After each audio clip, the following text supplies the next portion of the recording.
Hello and welcome to Taiwan Talks. I'm Ian Kavat. Two suspected Chinese spy cases have made headlines around the world for their infiltration into high-ranking government positions and for the brazenness of their illegal activity. In the US, the aide to two New York governors, 41-year-old Linda Sun, was arrested on charges of being an illegal Chinese agent. And in the Philippines, suspected Chinese spy, 33-year-old former mayor Alice Guo, who was on the run for weeks, was deported back to Manila after her arrest in Indonesia. Are these isolated cases of Beijing's influence operations, or are they just the tip of the iceberg in a strategy to push China's agenda across democracies? How much of Beijing's grand strategy is about Taiwan? And is China spying any different to that of the US, which it says is increasing operations within China? Joining us today are Raymond Sung, Prospect Foundation Vice President and International Relations Expert, and Guermantes Lailari, Institute of National Defence and Security Research visiting scholar. A very warm welcome to both of you on the show today. Thank you. Thank you. According to the indictment by US prosecutors, Linda Sun, a Chinese-born US naturalized citizen, held key positions in New York state government for over a decade until 2023, using her role to covertly advance the Chinese Communist Party's objectives. This included undermining US-Taiwan relations. She received millions of dollars and kickbacks in return, including expensive shipments of the rare Nanjing salted duck egg. In 2016, Sun blocked interactions between Taiwanese government officials and the governor's office, coinciding with President Tsai Ing-wen's inauguration. She also secretly shared internal documents, forged mayoral documents, helped the CCP access an official call about COVID-19, and censored the governor office's mentions of Xinjiang and Tibet. Sun pleaded not guilty to failing to register as a foreign agent, to visa fraud and to money laundering. Her husband denies lesser charges. Raymond, let me come to you first. How did she get away with it for so long? I think that gradually she acted on Chinese behalf in the American states and also in the New York, using his role as the deputy chief of staff to the New York governors. And it's well known that the Chinese government and the Communist Party is using the personal relations and networks to influence key persons within the United States government. And this case is special because it's influenced the U.S. state officials. And so the sign of infiltration into the U.S. governmental system was the special new development here. Right. Guermantes, what's your view on what was unique or special about this case? Well, I think it's, in some respects, it's standard operating procedure for the Chinese Communist Party to try to recruit people who are ethnically Chinese in different countries to do their behalf, to do their bidding. It's a classic placement and access scenario where the Chinese Communist Party uses the Ministry of State Security and the United Front Works Department and the Ministry of Foreign Affairs and all the government agencies, the PLA as well, to set the motion into collecting intelligence and then deciding to take action on that intelligence to modify it for their benefit. And I would say that the main difference that China has in terms of its intelligence operations is focused on intellectual property theft. That's not what most countries do when they collect intelligence. They focus on... But for this case in particular, though, Guermantes? Oh, in this case. So this case specifically, it has to do... what did you think that was perhaps unique or special in this case, or was it representative? Well, the first part, I guess, is the fact that she was in office for two state governors. That was unique, and that the U.S. government didn't detect that she was spying for the Communist Party. And then, of course, the fact is that a lot of the reporting does not emphasize the fact that actually the Democratic Party has had some problems with spies, not only in New York, but also in California. We had Senator Feinstein's driver was found out to be a spy, and also Eric Stilwell, who's a member of Congress, had a woman who was, her name was Fang Fang, I think. Raymond, do you have the prosecutors for the U.S. New York State is directing to specific actions Linda influenced the governor to take, including to avoid the criticism of China on the human rights record in Xinjiang.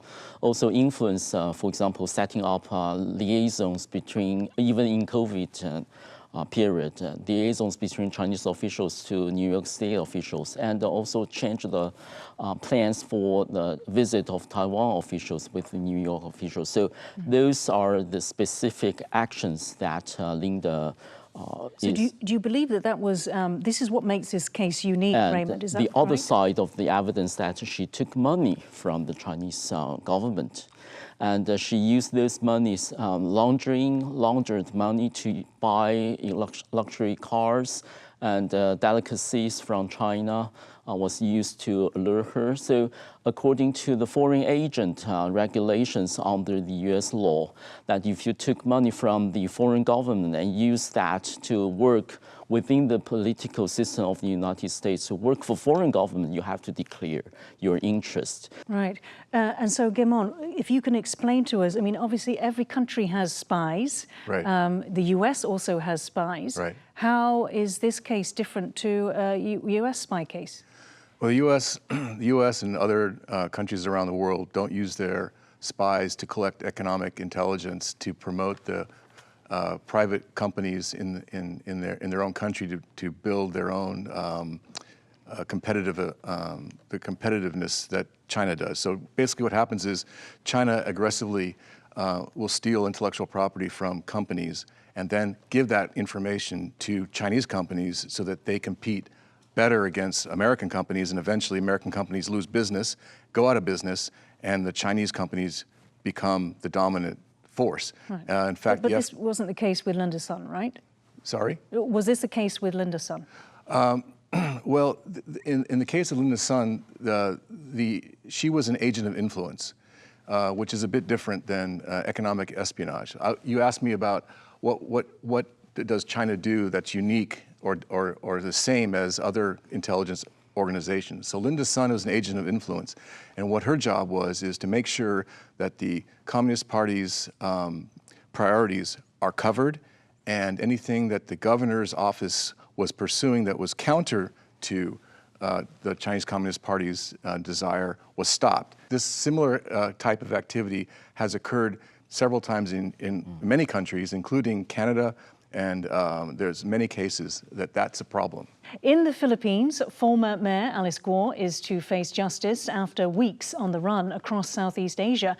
Guo faces charges jointly with her associates of fraud and money laundering to the tune of $1.8 million or 100 million pesos.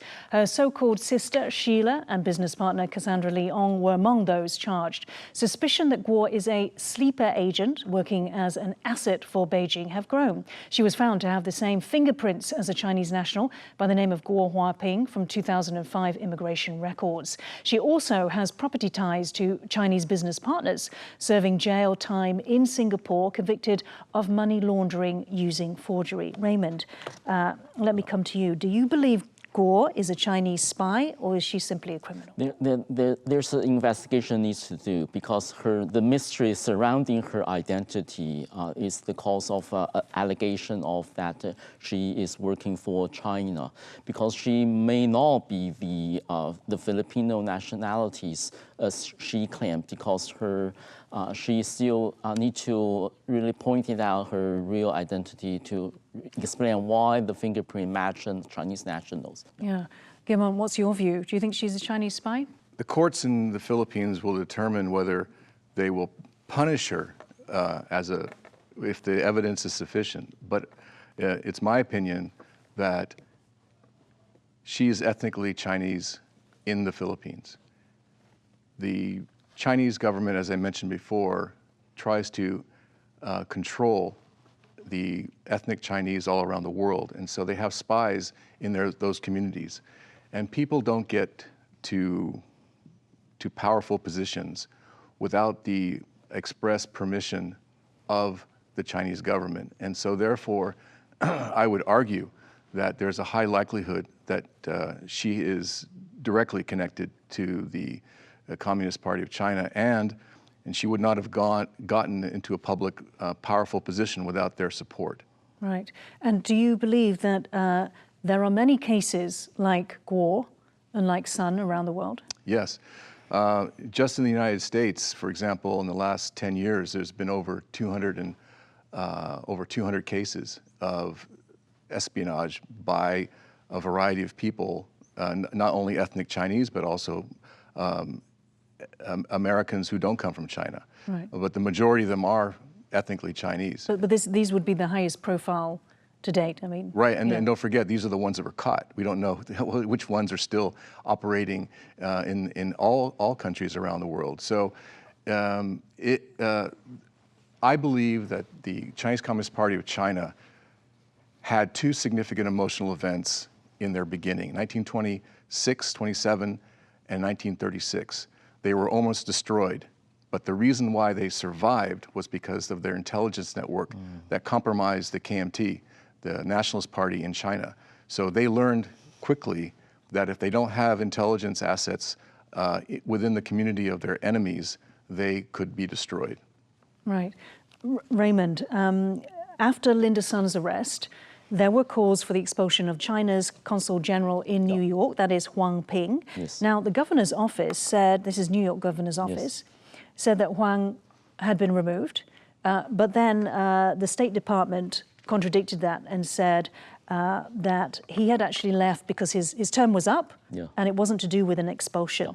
And yet, on September 5th, the Chinese Communist Party reported that Huang Ping attended the 2024 Blue Cloud Gala hosted by the Chinese Institute in America. And at that place, he emphasized the importance of advancing China-US relations. So what can we make of all of this?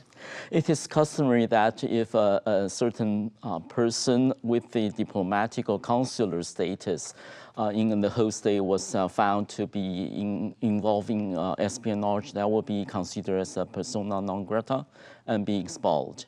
And that happened customarily. For example, between the United Kingdom and Russia, they mutually expelled their diplomats, consular.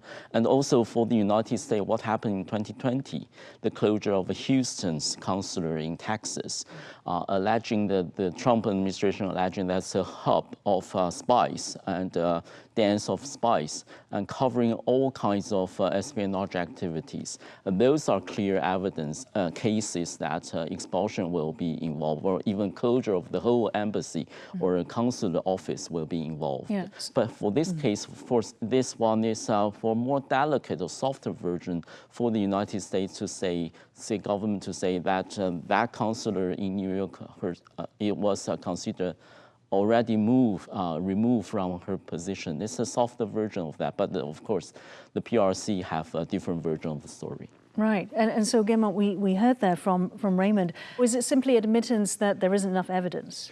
But then why not say that? One story would be that the U.S. administration doesn't want to create a problem, and don't forget that the National Security Advisor just visited Beijing, and so if they had made a big deal out of it, his visit might have been canceled. So that's one aspect. The second aspect is that the governor also wants to appear to be a strong person, and that as a result of discovering this thing, that the consul general was kicked out of the country, and so it sounds like they're a strong kind of like, yeah, we found out this and we got rid of them. So those are two stories that I think that would make sense. But your view is that they needed to have better, more stringent sort of systems and processes themselves to have stopped or to have discovered this earlier. Oh yeah, Is that your position? There's a whole bunch of things that they could have done. Right. Raymond, how about the Chinese ambassador in the Philippines? Do you think he should be concerned about his position? States remain their diplomatic relations even though at time of tension. And those are the customary law for the diplomacy, that they remain basic contact or channel of contact. So I think they will be very reluctant to resort to persona non grata, those kind of more harsh measures. Right, because the relations are already fraught, between U.S. and China, as they are with the Philippines Yes. and China.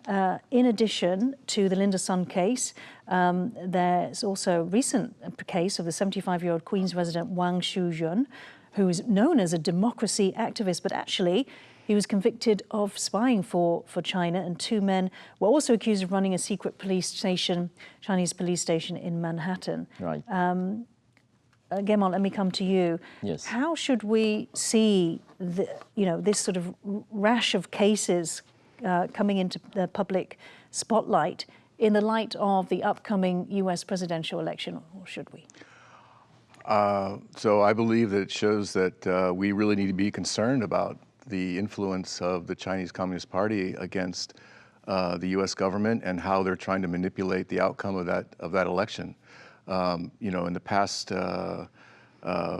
both the Chinese government and the Russian government claim that they never did any kind of activity against the elections. But clearly, there's a lot of things going on here that are unusual and highly active. And I think, like I mentioned before, I think there are parts of the U.S. government that want to maintain an open channel to China, but the problem is that when you do that, you put yourself in a position where China can use that as a bait, and so if they feel the U.S. is not playing according to their cards, they can shut down the communication, and then the Americans have to come back and beg to open up the communication. So, and I perceive that the Chinese government doesn't really care about open communications, and they realize that the U.S. government does. And so they therefore want to use that as a means to do behavior modification on the U.S. That's my opinion. Right. Now, we've touched on some of the differences between U.S. and Chinese spying. In January 2024, CIA Chief William Burns wrote an article in Foreign Affairs magazine saying, while Russia may pose the most immediate challenge, China is the bigger long-term threat. He detailed how the CIA has been reorganizing itself to reflect that priority. The CIA has more than doubled the percentage of its overall budget focused on China over just the last 2 years. He says, we are hiring and training more Mandarin speakers while stepping up efforts across the world to compete with China, from Latin America to Africa to the Indo-Pacific. In 2021, the CIA set up a new mission center focused exclusively on China, the only single country mission center. Raymond, if I can come to you first, and your sort of assessment on that, very, very frank, very honest account by Burns. That's not the first time. Actually, back to the Trump administration, they argue that for the whole of government approach is to counter the Chinese threat, and alleging that China poses the greatest national security challenge to the United States for this generation, and also the awareness of, for example, then the Attorney General William Barr says about 80% of all U.S. federal economic espionage prosecutions have alleged conduct that will benefit China, and 60% of trade secret theft cases have a Chinese nexus. So they know that China use a combination, for example, foreign state investment and IP threats, forced technological transfer, and private nationals' access to try to get a technology edge over the United States. And so the whole of government approaches, including the Director General of National Intelligence, is included. For example, there's a coordination that could be made. For example, the DNI, National Intelligence Director, could send a small counterintelligence cells to targeted agencies for the United States with the IC professionals, so as to defend the cyber attacks from China. Those coordinated actions need to take. Right, and so Guermantes, I mean, you have touched on a little bit about the difference between U.S. spies and Chinese spies. So, what do U.S. spies do then that is different to what Chinese spies do? Nothing. Chinese do more, as I mentioned. Out of the last 10 or 15 years, the 1,200 cases were focused on intellectual property theft by China. That's more than any other country combined, ever. So the issue here are the core interests of the CCP. Those core interests are they want to maintain their power over the PRC, and the second is to maintain territorial integrity, which is code word for Taiwan and the so-called South China Sea. They want to expand their control over Taiwan, and Taiwan is a primary target. Many people don't know that one of the bureaus of the Ministry of State Security is totally focused on Taiwan. That's Bureau number 4. The 18th Bureau is focused on the United States. For the U.S. to say that, oh, we're going to start up a section that's going to totally focus on China, to me is a bit late in coming. I mean, China has been at it for decades, focusing on the United States. And to say, oh, now we're going to create this China Bureau that's going to take care of the problem, it's going to take a long time to fix the problem, in my opinion. So what I understand from you is that China's spying, it's both for national security, perhaps, yeah, as you said, national integrity, but also for their economic gain as well, whereas the U.S. doesn't so much do economic. The U.S. intelligence officers don't collect intelligence on Huawei's, integrated circuit system and pass it off to Intel. They don't do that. That's not part. That's not allowed. Right. But I think that the key here is that the core interests need to be protected, and so the intelligence agencies in China are focused on protecting the Communist Party, ensuring that the borders are controlled, and then the third, below the Taiwan issue, is the economic issue. Right. Okay. So.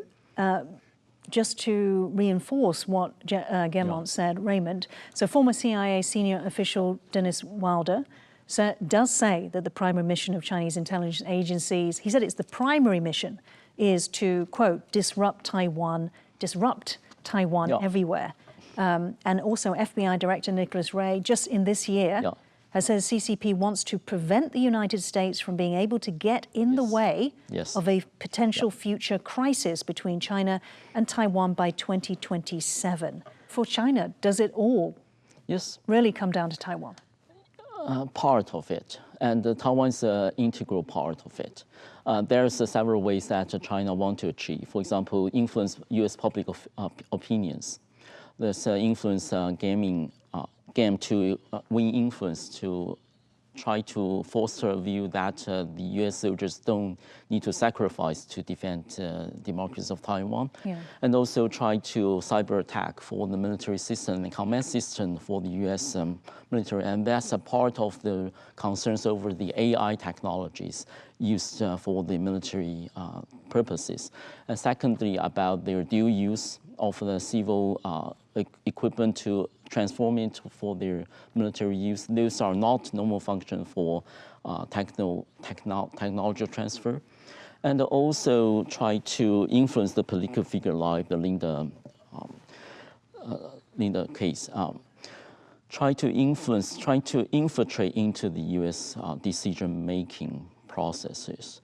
And those are with an aim to weaken the Americans' will to defend Taiwan, and try to foster the public opinion in favor of China, and try to win the military and technology edge over the United States. Right, right. And very final question, Guermantes. So that would explain why there's been so much focus for China on the U.S., because it is about, weakening, I guess, U.S. resolve to protect Taiwan. But in Taiwan itself, it has long been the target of Chinese spies. Mostly the human intelligence is recruited from Taiwan's military itself. The most recent case involves a 10-person military spy ring. It was headed by retired Taiwan Army officer turned business person Chen Yushen. He was believed to have been recruited in 2021 whilst he was in China. And then he recruited Army Major Xiao Xiangyun, who had just retired in April 2023. Why is this particular case different for you? Well, I think it's symptomatic of a deep problem in Taiwan that, as a result of some bad incidences in 2013 when the ROC military abused some of its conscripts, the Legislative UN took over the criminal cases, which meant that the espionage law inside of the ROC military law was taken out. And so consequently, if you get caught as a spy in Taiwan, on average, you get sent to maybe a year or two in jail. So the cost of spying for China is very low. And so I believe that Taiwan needs to change its espionage law to make it in line with most democracies in the world, which average about 19 years if you get caught spying for your adversary. The other problem of the law is that Taiwan is unable to identify that China is a threat. It cannot, it's unable to do that according to the law. So the Legislative UN, the President, everybody needs to change the law. What is it in the law that prevents that? Well, basically, they can't name the enemy. Yeah. Raymond can probably explain better than I can. In our legislation, we can only say that the foreign hostile forces, we cannot directly point to the PRC. Mm-hmm. Because you don't recognize the PRC. That's true, really. Right. We're going to have to wrap it up there. Thank you so much, Raymond Sung and Guermantes Lailari, for joining Taiwan Talks today. If you liked our show, please search for us on YouTube, give us a thumbs up, and hit subscribe to our channel. Thank you for watching the show today. Stay safe, and see you next time.